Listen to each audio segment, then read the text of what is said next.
expressing the situation of being enclosed or surrounded by something.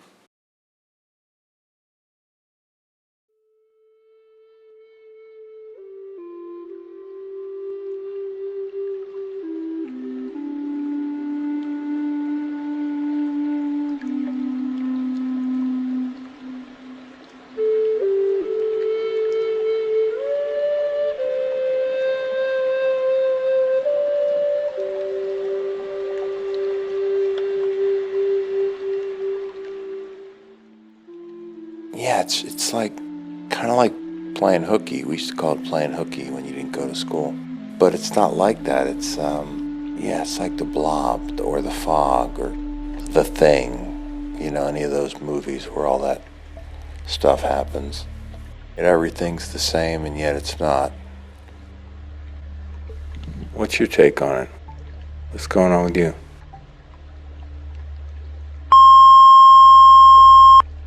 Hey bro, what's up man? How's it going? Good to hear from you. Yep, still alive and kicking in quarantine like everyone else. I'm doing a bit of photography. I'm trying to do a picture a day series for Ramadan, which is the holy month that we're going through right now. I'm fasting with my family. Trying to take advantage of this time at home, I mean, I'm an actor, dude. I'm always at home. Mostly always unemployed. But this is different because I don't feel as guilty because everyone else is at home as well. Yeah, let me know when this whole thing blows over. Let's get like a coffee or something. Alright, man. Be well. In your words, be well. Stay safe and speak soon.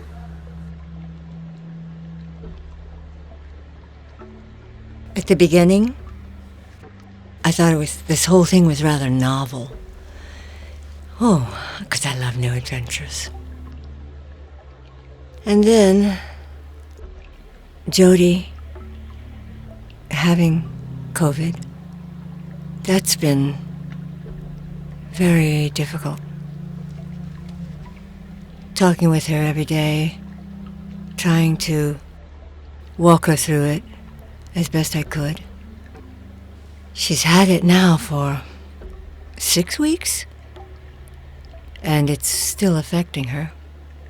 She's in New York, so we FaceTime a lot. It's stressful. That's my child. But she's an adult. Doesn't matter. She's still my child. Sometimes, like right now, I want to be hugged. But I'll laugh later on. Maybe even today. Hey kid. So I'm hunkered down with Brookie and Sally. Peggy went to her mom's at the end of March. She flew up to Seattle. Her mom's 90 years old. Look, I'm not gloating. I'm not gloating. Jesus, God. But I'm just going to be honest. I mean, this is my life on steroids. I've been playing 40 plus hours of guitar a week, which I try to get in normally. My life hasn't really changed much. I'm kind of semi-retired. I'm going to be collecting Social Security in July. I don't go out much, and now I got a built-in excuse for not going out. Brookie snuck her boyfriend over here one night. We were not happy about that. Sally's 72, and she's got some health issues. I don't even know what the diagnosis is. She just had coughing, and it's not COVID or anything. But so we have to really be careful around Sally to make sure that we don't bring it into the house. So anyway, kid, hope you're well.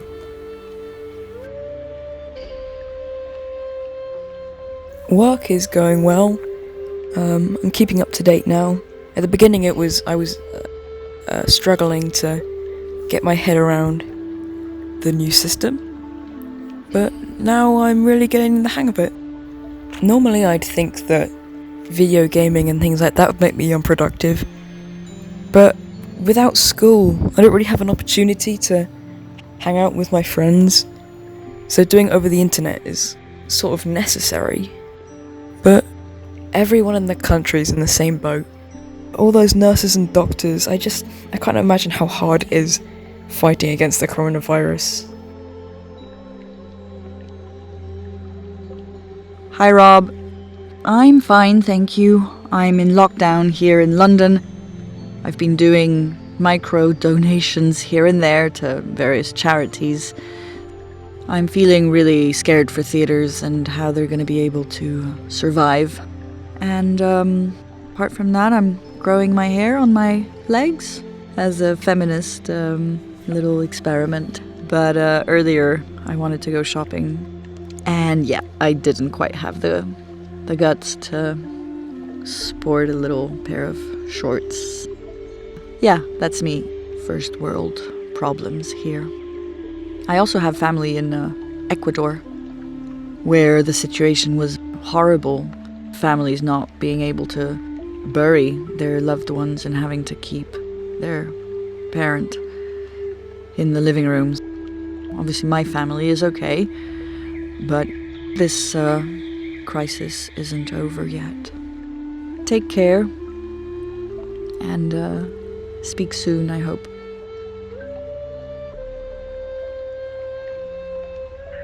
In New York, I have a girlfriend which I haven't seen for the last 3 months. She's very paranoid about this thing. I have the mask, I have the gloves, I have everything. In New York, it's been a tough situation, but everything worked. And with the amount of people that we have, the amount of people from every nation in the world, Queens, New York, she's been hit hard, but it came out paying consequences, of course. But she came out strong. My brother, they live in Milan, and Milan got that virus more than anywhere else. But they were able to come out good. Now things are getting better, and thank God for that. My philosophy, my brother is a philosopher, not me. But I mean, my philosophy is like, the first thing is keep healthy. Don't work too much, because at the end you pay consequences. And the time goes, be positive. Hi, Robo. Hi, Robo. Spending time with Merrin because I love her. She's rolling her eyes. Why are you rolling your eyes? She's laughing. I try to not watch the news. It's too depressing. What's mostly strange about it for her is maybe just not going to school. It's alright. It's just like we don't get to see anyone. You just have to, be like more careful around people. Everyone's just so far apart and I don't know. Merrin's had a new hamster cage built in this lockdown. She's had a hot tub. We've ordered a table tennis table. The house is tidy and organised. The garden's very tidy. I shaved my hair. Well, my daughter shaved my hair because, I don't know, I thought it'd be a good idea, but she told me I'll look fat, ugly and depressed if I shaved all of it off. Just cut the underneath. Undercut. I think the thing I will remember most is not being able to go out to restaurants, cinema, swimming, pubs. Have to wait and see when we can get back to the hairdressers. Merrin, is there anything else you want to say? Bye, Robo. She's leaving the room. Bye, Robo. Hey, Bobby. So this COVID-19 has just created a psychological war that's going on in my head. Always thinking about it, thinking about the effects of it. Oh, man. I haven't hugged my sons in 2 months now. We live under the same roof and we eat dinner together. I just don't want to get too close. I'm worried that if I have caught it and to give it to them, and I'm worried if I catch it, how bad it's going to hit me. God. This never-ending warfare that's going on in my head. I wake up in the morning, I put my 2 feet on the ground, and I face the day, and I I know at some point there will be an end to this. Hopefully it'll come from vaccine so I can get my kids back in school. But I gotta stop spinning and just move forward and concentrate on that.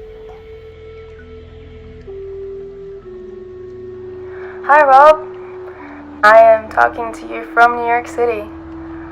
I've been here since the pandemic started, and I've watched this city. It is one of the most energetic and alive places I've ever been to become completely still, and it has probably been the most humbling experiences of my life.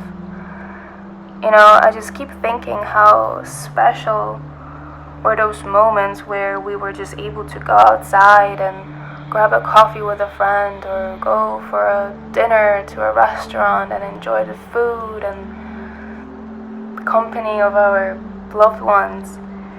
And I feel like we will all come out of this quarantine way more aware of the simple little things in life that make us happy.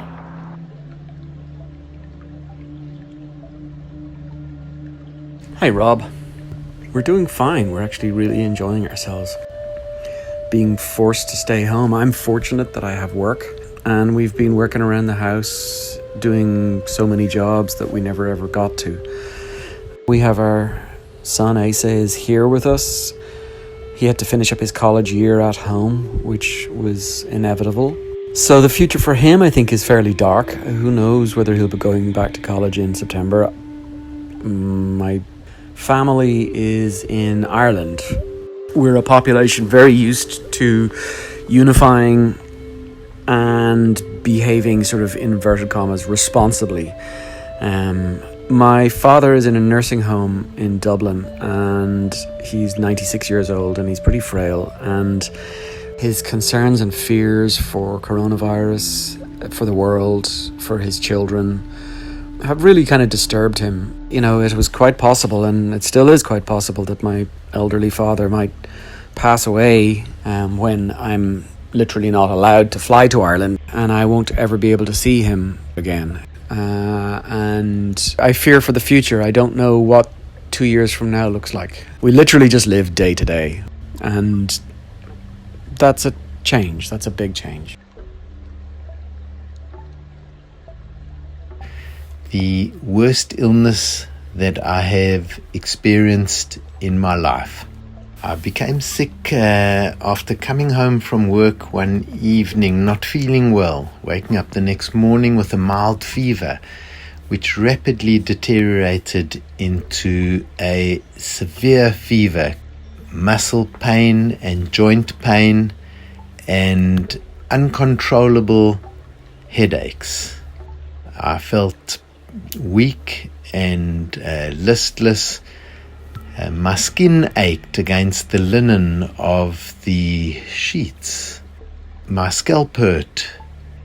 I had a miserable 2 weeks. I'm 62 years old, reasonably strong and fit, and fortunately the disease did not affect my lungs, so I was able to avoid hospital. I have a wonderful wife who nursed me back to health, even if I overdosed on her chicken soup. The experience was a painful time. I have lost 2 special friends in this pandemic, and that is my most lasting scar. The reason I feel I've lived to 99 years, I haven't had an easy life from my earliest days. I had difficulties which I had to overcome, and it's taught me to be an optimist. And if there's one thing I learned, it was when things get tough, the tough get going. How does that sound? Extreme circumstances, it brings out the best and the worst. Upside, Nature's come back to the centre of the city. I can hear birds, which is something I have not heard. Downside, it is what it is. I'd like to think that we will learn from this, that we will move on from this as a nation, as a species, but I'm cynical about that. We are too self-obsessed, narrow-minded at the moment. COVID-19, ladies and gentlemen.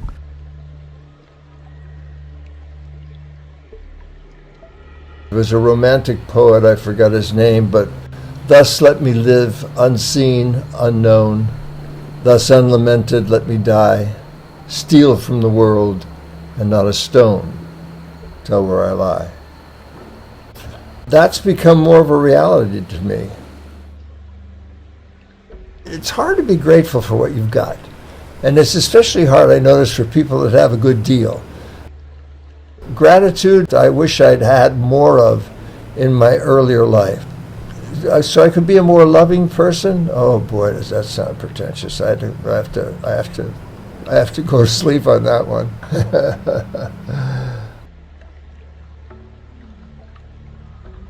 I'm very fortunate.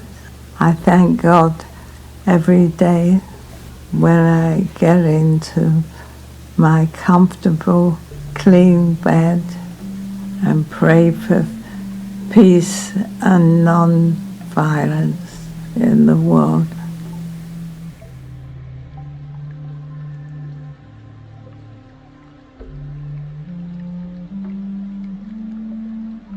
Self-isolation, social distancing, super spreader, containment, mitigation, ventilator, respirator, COBRA meetings, shielding, quarantine, lockdown, N95, PPE, CDC, WHO, NHS, MOUSE.